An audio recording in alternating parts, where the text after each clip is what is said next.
ఫైనల్‌గా పిల్లలు పెళ్ళిళ్ళు చేద్దామనుకున్న తల్లిదండ్రులు ఎక్కువగా ఆలోచించి భయపడిపోయి మంచి సంబంధాలను కూడా దూరం చేసుకుంటున్నారు కదా సార్. వాళ్ళకి మీరిచ్చే సలహా ఏంటి? రైట్. ఇందాకలే ఆ మాట నేను మొదలుపెట్టాను. తల్లిదండ్రులు చేస్తున్న తప్పేంటి అంటే ఆహ్, జా కొందరు ఎక్కువగా ఏంటంటే ఈ కొద్దిగా తెలిసిన వాళ్ళు. ఒక ఆవిడ నాకు ఫోన్ చేస్తూ ఉంటారు. ఇప్పుడు నాకు తెలిసి ఒక 100 సంబంధాలు చూపించారు. ఒకటే జాతకాన్ని మీరు 5గురికి తీసుకొని వెళ్ళి చూపిస్తే 5గురు 5 ఫలితాలు ఇస్తున్నారు.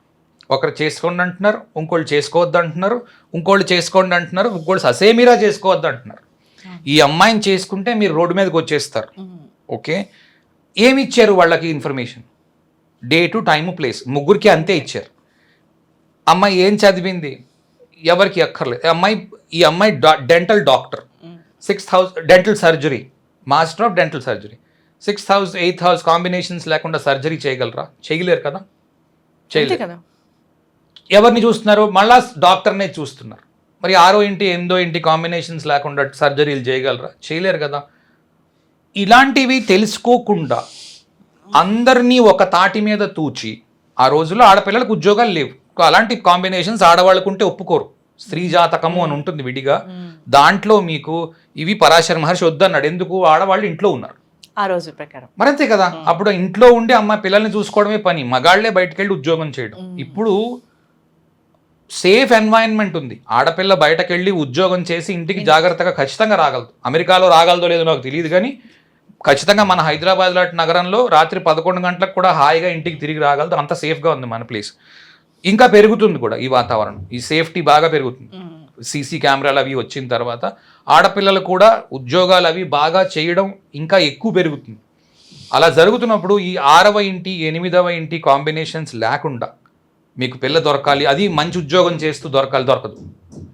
అప్పుడు మీరు పప్పులోనో తప్పులోనో కాలేసి డివోర్స్కి యోగం ఉన్న పిల్లని తీసుకొని వెళ్ళి చేసుకుంటున్నారు. ఆఖరికి అది ఏమవుతోందంటే పెద్ద గొడవ అయ్యి, రచ్చ అయ్యి, పెద్ద గోల అయ్యి, ఏదో ఒకటి లగ్నంలో గురువు ఉందమ్మా చాలా సంతోషం చేసేయండి. ఈ కాలంలో పనికిరావు.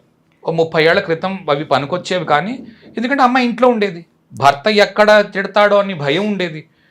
తండ్రి తర్వాత భర్తని ఇంకా పైన పొజిషన్లో పెట్టి చూసేవారు. తండ్రిని ఇంకా నువ్వు అని పిలిచేవారు ఉండేవారు, కానీ భర్తని నువ్వు అని పిలిచేవారు ఎవరూ లేరు. రైట్. కనుక భర్తకి తండ్రి కన్నా పెద్ద పొజిషన్ ఇచ్చారు. ఇప్పుడు కాలం మారింది. దీనికి తగ్గట్టుగా మనం జాతక విశ్లేషణ చేస్తున్నప్పుడు ఇద్దరికి డివోర్స్ లేకుండా ఉన్న యోగం చూసుకొని చేయడము, ఏదో గుడ్డిగా 36 పాయింట్లు. ఇంకో పని చేస్తున్నారు. ఇక్కడికి పంపించే ముందు 36లో ఎన్నొచ్చే చూసేసుకోవడం. వాళ్ళు 100 సంబంధాలు వస్తే 70 వాళ్ళు ముందు రిజెక్ట్ చేసేయడం. కారణం ఏంటి అంటే, మేము ఎక్కడో టీవీలో విన్నాం 36 కంటే 18 వస్తే మంచిదిట, 18 కంటే తక్కువ వస్తే మంచిది కాదుట. దాని తర్వాత తారాబలం. ఓకే, నైధన తార రారాదు, 1 3 5 7 తారలు రాకూడదు, 2 4 6 8 తారలు 9 తార రావచ్చు. ఇది చెప్పడానికి జ్యోతిష్కుడు కావాల్సిన పని లేదు కదా. అలాంటప్పుడు వాటి మీద రిజల్ట్ ఉంటుందా? Common sense. ఇందులోని ఏదో పెద్ద బ్రహ్మ విద్యలు యోగ శాస్త్రాలు చదివేయక్కర్లేదు. నీకు నువ్వే ఒక పామరుడిగా ఉండి చూసుకొని చెప్పేసుకోగలిగినప్పుడు జ్యోతిషం ఎందుకు? అందుకే జనాలకి జ్యోతిషం మీద చాలా చిన్న చూపు రావడం మొదలవడానికి, జాతకం నేను నమ్మను అని చెప్పడానికి కారణం ఇదే.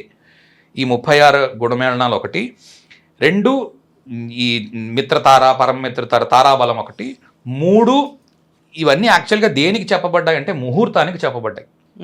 ఒక ముహూర్తం నువ్వు చూసుకోవాలి అంటే తారాబలం చూసుకో, నీకు ఎన్ని పాయింట్లు వచ్చాయో చూసుకో. ఇవి దానికి పనికి వస్తుంది. అంతేగాని వధువు వరుడు కోసం మ్యాథమెటికల్ ఫార్ములా వేసుకుని ఇందులో 32, ఇందులో 18, ఇందులో 26 అలా మాత్రం చేయకండి. అలా రావు.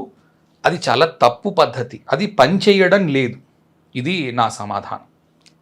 ఇవాళ క్లాస్ చాలా బాగుంది గురువు గారు. అంటే ఈరోజు క్లాస్లో పెళ్లి గురించి చెప్పిన దాంట్లో మెయిన్ 2 ఉన్నాయి. ఒకటి మన జ్యోతిష్యం మీద నాలెడ్జ్ పెంచుకోవడం అనేది, దానివల్ల నేనైతే ఒకటైతే చెప్పగలను, ఎవరు కరెక్ట్గా చెప్తున్నారు అని మనము టైమింగ్ ప్రిడిక్ట్ చేయలేకపోయినా, బట్ చెప్పే వాళ్ళు కరెక్ట్గా చెప్తున్నారా లేదా, దానికి అంత వర్తి పెట్టొచ్చా లేదా అనే విశ్లేషణ అయితే మనం చేసుకోగలుగుతాం.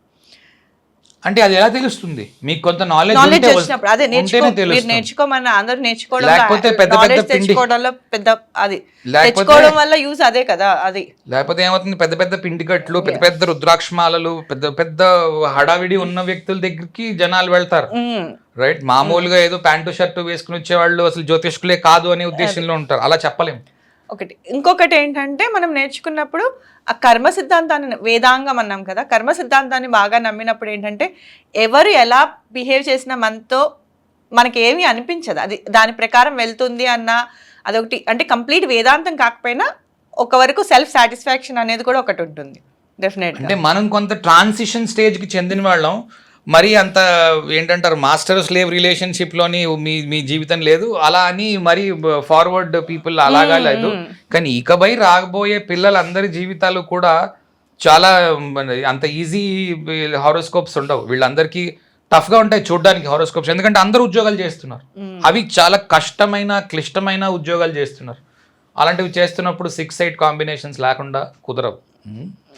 ఇది సమాధానం.